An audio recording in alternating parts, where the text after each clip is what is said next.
నమస్తే, welcome to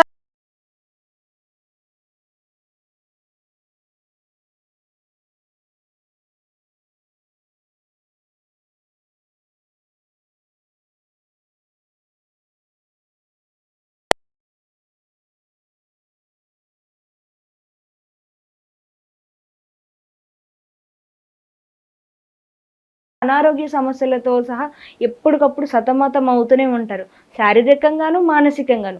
అది ఎవ్వరికైనా సరే. మరి ఇలాంటి పరిస్థితుల్లో ఈ నరదృష్టి అనేది ఎలా తగులుతుంది, అసలు ఎవరు దీనికి ఎక్కువగా గురవుతూ ఉంటారు, మరి దీని నుంచి బయటపడడానికి మార్గం ఏంటంటారు? ఓం నమ శివాయ నమ. అమ్మా, నరదిష్టి గురించి మీరు అడిగారు. నరదిష్టి అంటే చాలా గొప్పదమ్మా. నరదిష్టి కన్నా నల్లరాయన బదులవుతుందంటారు. నరదిష్టి అంటే మామూలుగా జనరల్గా నరదిష్టే కదా అని అనుకుంటారు.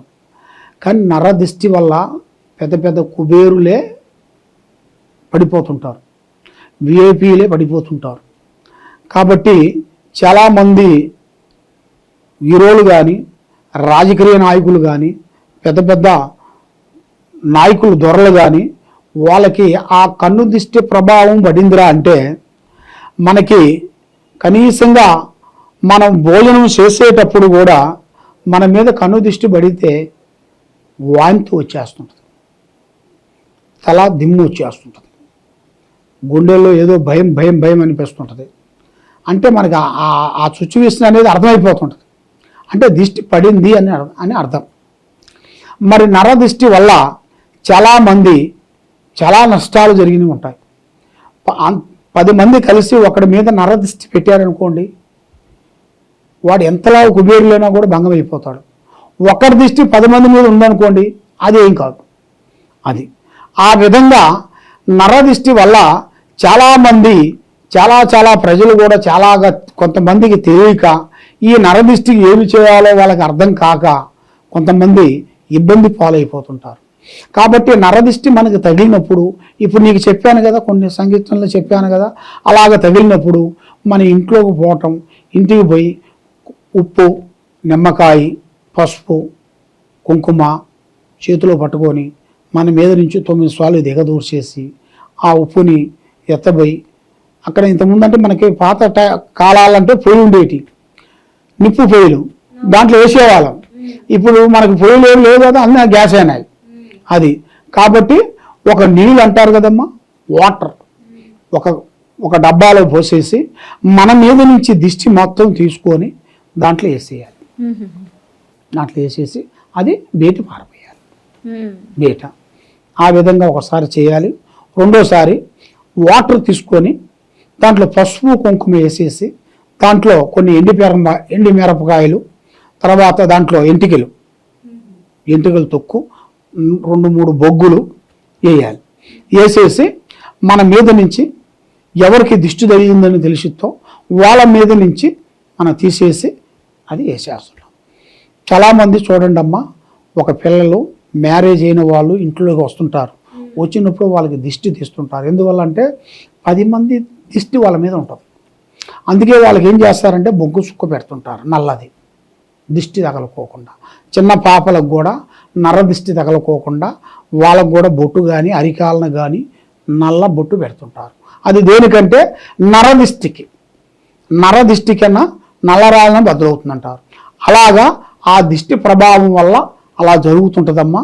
మరి ఇలాంటి నరదిష్టిలు ఎవరికైనా సరే ఉన్నా కూడా మీరు నేను చెప్పిన ఈ రెమెడీ మీరు చేసుకున్నట్టుకైతే మీకు ఎలాంటి నరదిష్టి కూడా పటాపంచలేనిపోతుంది.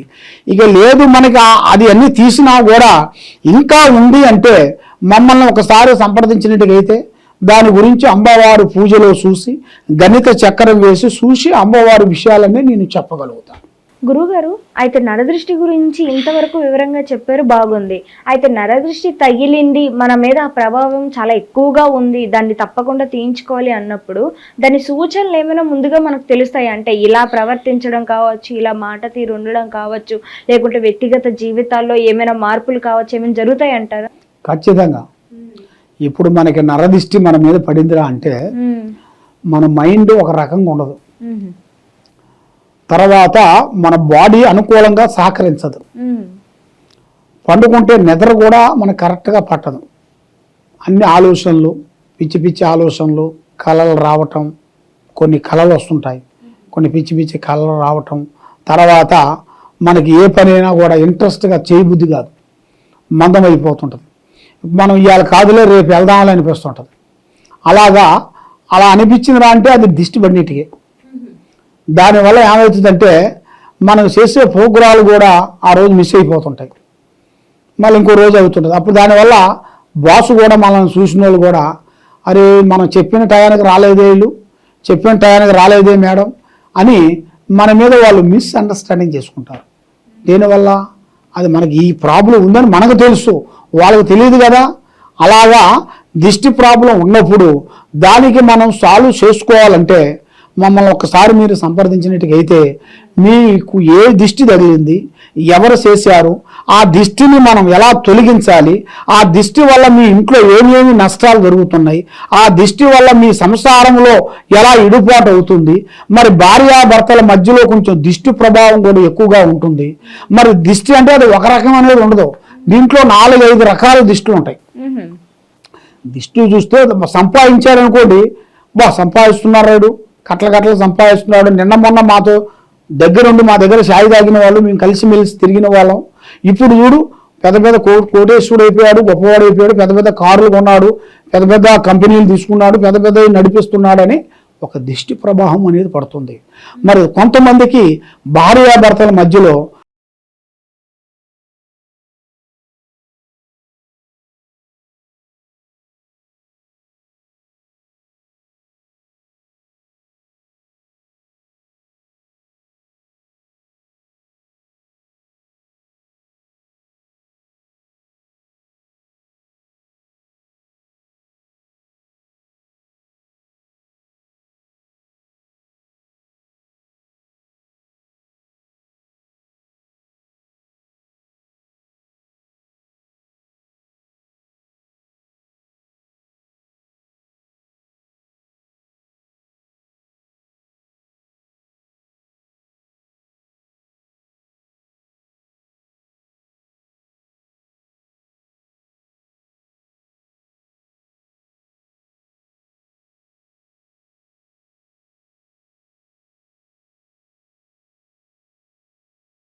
అంటే దిష్టి అంటే మామూలు దిష్టి కాదమ్మా, దీంట్లో చాలా వరకమైన దిష్టిలు ఉన్నాయి.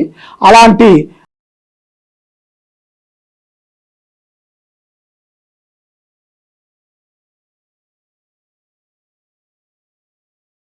దిష్టి పెట్టేస్తుంటారు.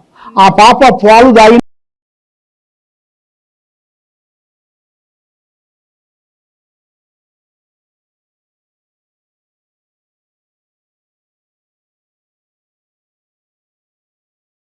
ఉంటుంది.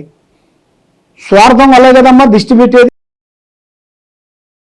అప్పుడు ఎదుటి వాళ్ళని చూస్తే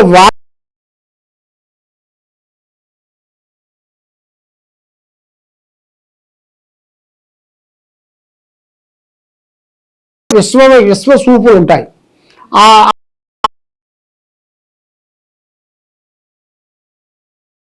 కొంతమంది వాళ్ళు చూశారనుకోండి, వాళ్ళ తిన్నబో కక్కేస్తుంటారు, వాళ్ళకి ఏదో ఒక విధంగా మైండ్ బ్లాక్ అయిపోతుంటుంది. ఆ విధంగా ఎన్నో రకాలుగా ఉంటాయి, దాంట్లో ఆ విధంగా ఉంటుంది.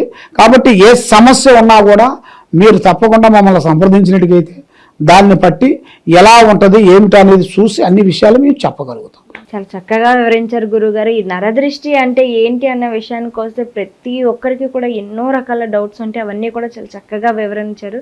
ధన్యవాదాలు గురుగారు. ఓం నమః శివాయ. మీకు ఎటువంటి సమస్యలు ఉన్నా, కుటుంబం కావచ్చు, విద్య, ఉద్యోగ, వ్యాపారం, ఇలాంటి ఎన్ని సమస్యలు ఉన్నా కూడా ఆ సమస్యలన్నిటికీ కూడా పరిష్కారం కోయదర శ్రీనివాసరాజు గారు చూపిస్తారు. మరి కింద ఉన్న నెంబర్కి కాల్ చేసి మీ సమస్యలకు పరిష్కారం తెలుసుకోగలుగుతారు. ధన్యవాదాలు.